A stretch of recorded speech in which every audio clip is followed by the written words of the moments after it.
What's going on, YouTube? This is Boxingwave, and we're back with the Wave Report number 33. Today, we're just going to talk about the featherweight division. All right, we had two championship fights last night on Top Rank on espn. All right, between Alberto Kholmatov, he fought Raymond Ford for the vacant WBA title, and then you also had Raya Abe fight Luis Alberto Lopez for his IBF strap at 126. All right, so both of these fights was on the card last night. I know there were other fights, but I just want to talk about the featherweight division for now. Okay, you know, this is a division that I've been critical about for a long time, just because it's never had any, like, I don't want to say never, but they haven't had any unification fights in many years. You know, as long as I've been covering boxing on this channel, there's been no unification matches. You know, and there's been a lot of talented fighters. You got fighters fighting on the same platform, or they have the same promoter, and they just don't fight each other. You know, and you go down the list, you got guys like Gary Russell Jr., you had Abner Mares, you had Louis Santa Cruz, you had Josh Warrington, Lee Wood, you know, Mauricio Lara. You could just keep going down a list of fighters that's been champions in this division, and they didn't have any unifications. You know, big problem. All right, and then now you have four champions, four newer champions for the most part, and Rafael Espinoza, he's the WBO champ. He just beat Robesi Ramirez. He is with Top Rank, along with Luis Alberto Lopez, who is also Top Rank. He's the IBF champ. But now you have the newly crowned Raymond Ford, who is a matchroom fighter that just fought on a Top Rank card. You know, and then you have Ray Vargas, who's a WBC champ, but you also have Brandon Figueroa, who's the interim WBC champ. And I know that's not a unification match, but that's at least a match that should happen. Ray Vargas is supposed to be fighting Nick Ball on the Joshua Ngannou undercard, I believe. All right. So, and that's a pretty good fight, but let's get some unifications in. All these champions, all these past champions, no unifications. And I think that is pretty corny, because most of these guys are just skipping the division. They'll go there, win a title, and then go on to the next division. You know, I mean, even going back to like Nicholas Walters' day, or even Lomachenko being there, these guys they took some good fights, but they didn't unify with anybody. You know, everybody just kind of stopped there. It was a pit stop, you know. But it was a good card. The card was up in Verona Casino. Sorry, not the Turning Stone Casino up in Verona, up in upstate New York. Always tell you guys, take a visit up there. The Hall of Fame is up there. The casino is nice. There's lounges, there's restaurants, there's stuff to do. There's shows. And boxing is good up there. Not expensive tickets. You can sit in the stands and be still close to the ring. You know, I've been up there plenty of times. And especially if you are in the New York area, or if you're from the city and you want to take that 3.5 hour drive and stay up there for the weekend, strongly suggest it. It's a lot of stuff to do up there. All right. So let's talk about the fights. Let's start out with Raya Abe against Luis Alberto Lopez. Lopez is defending his title probably for the second or third time now. You know, I know he beat Josh Warrington. I don't know if that, I believe that was for the title. All right. I know he beat Mick Conlan, and he's won this fight as well. He's got to be, he's one of the funnest fighters to watch, but he's also one of the least technically sound fighters out there. But it really doesn't matter. It's like with him and like Emmanuel Navarrete, these guys are so awkward. You know, and they throw punches from awkward angles. They're not good at defense. You got Lopez, he's throwing these wide punches, these looping wide shots from all the way, like, around the world, right? And he's leaping in. He's not just lunging in. He's literally jumping in.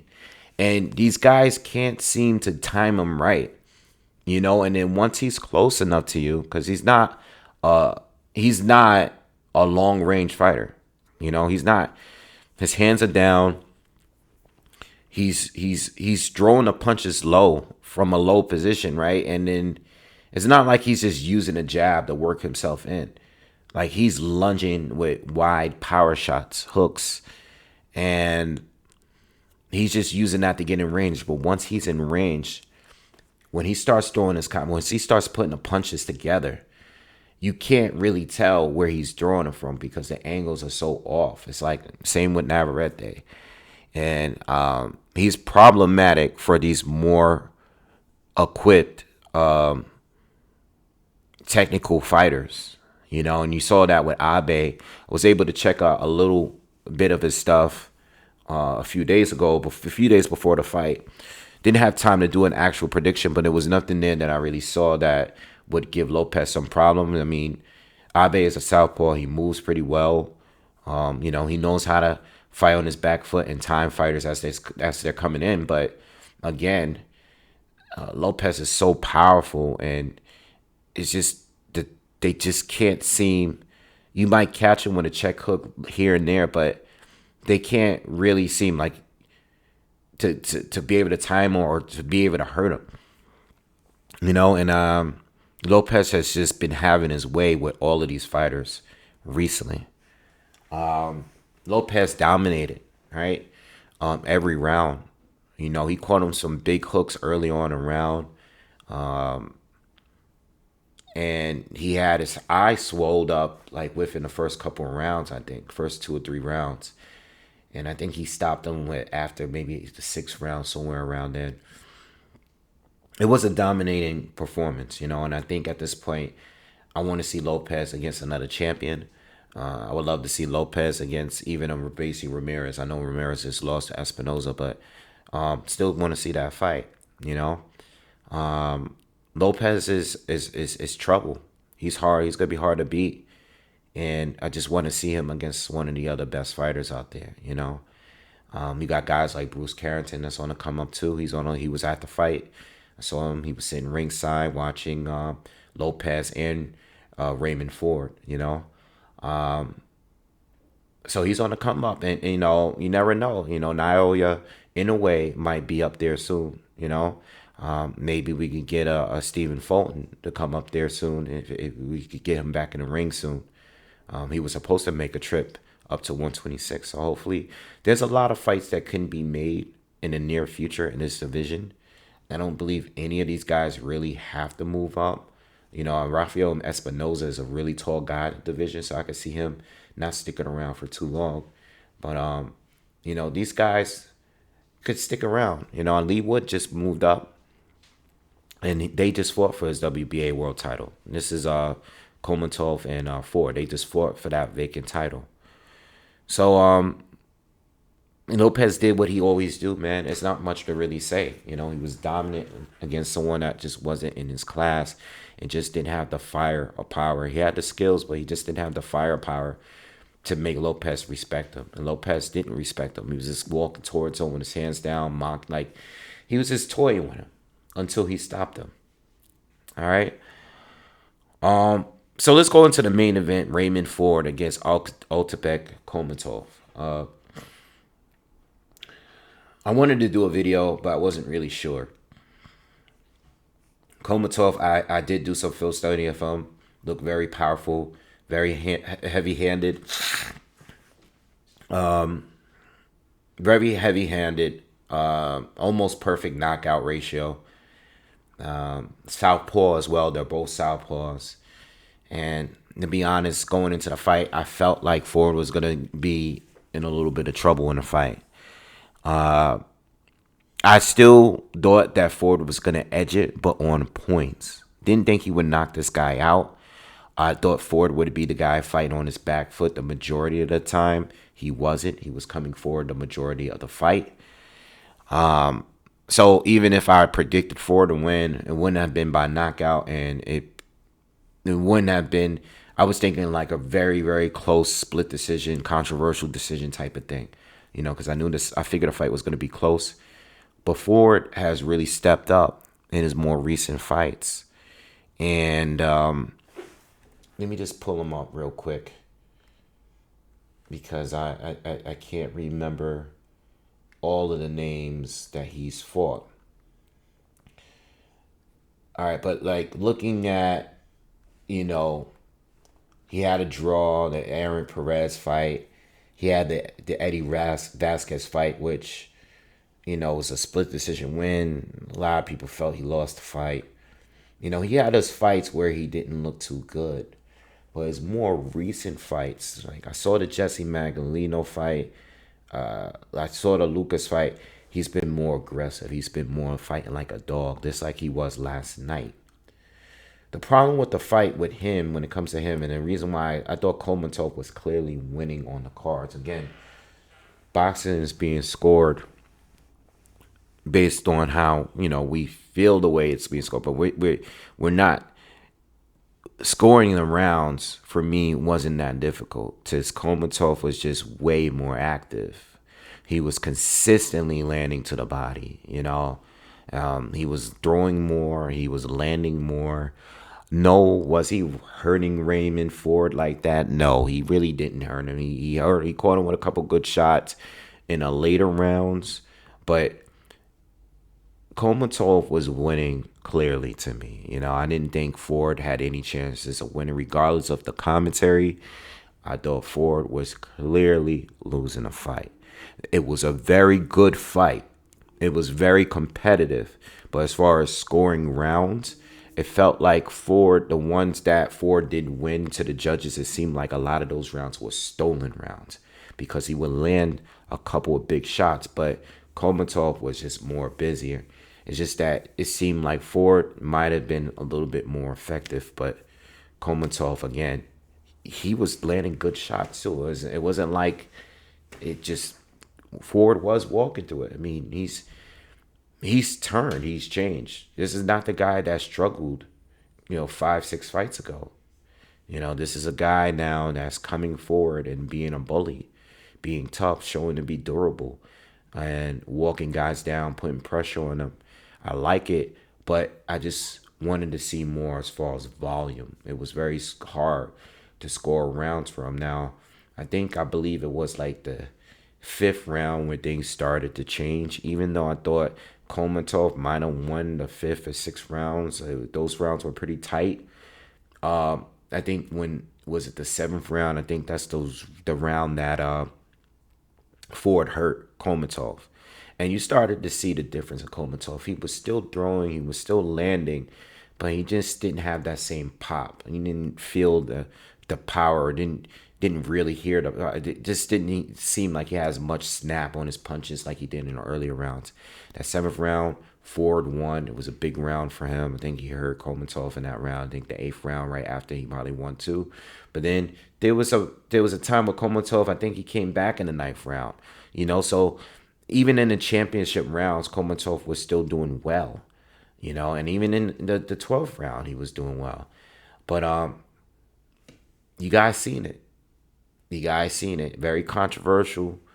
I think Ford landed an uppercut, like towards the very last seconds of the round. There was a point where Kholmatov tried to tie up, and he got knocked. He got pushed down. The ref waved it off. It could have been a knockdown because he was actually hurt when he went down, but it was more of a push down. So he was hurt. He was on unsteady legs, but the ref didn't call it a knockdown. Cool. Ford continued to charge at him, and Kholmatov made a mistake in trying to run and move where his legs were so unsteady, and Ford caught up to him. There was a point where Kholmatov kind of turned his back in the corner, and Ford was just unleashing on him. Ref jumped in, waved it off. Kholmatov was very hurt. There are people that are going to argue that it was a premature stoppage. I think you can make a point, at least an argument, that the ref might have at least should have given him a standing 8 count or something like that, because he did fall, but the ropes in the corner was holding him up. But again, his back was turned too. All right. I know we recently had this issue in the Fundora fight, the female Fundora, the sister of Sebastian Fundora. I forgot her first name, but that was another issue when these fighters get hit with a good shot. They're clearly hurt. They're either bending over, they're turning around, bending over, trying to cover up. You got these situations where some people think that these fights should be stopped, and some people think they shouldn't be. Jamel Charlo, the same thing with I forgot his name. Jamel Charlo stopped. Let me look it up real quick because I don't want to forget because I'm trying to make my point here. You guys will probably know what fight that I'm talking about. Yeah, John Jackson, right? John Jackson, this is when Jamel had first got with Derrick James, making the adjustments to this new aggressive style. And he fought John Jackson. John Jackson was winning maybe, I don't know, he was outboxing him maybe for the first 6 rounds or so.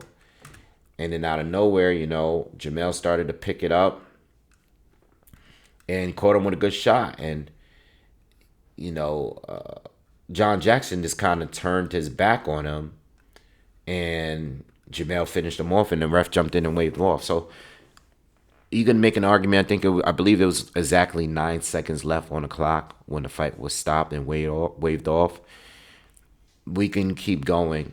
There's so many fights that we could talk about this issue and fights being stopped prematurely.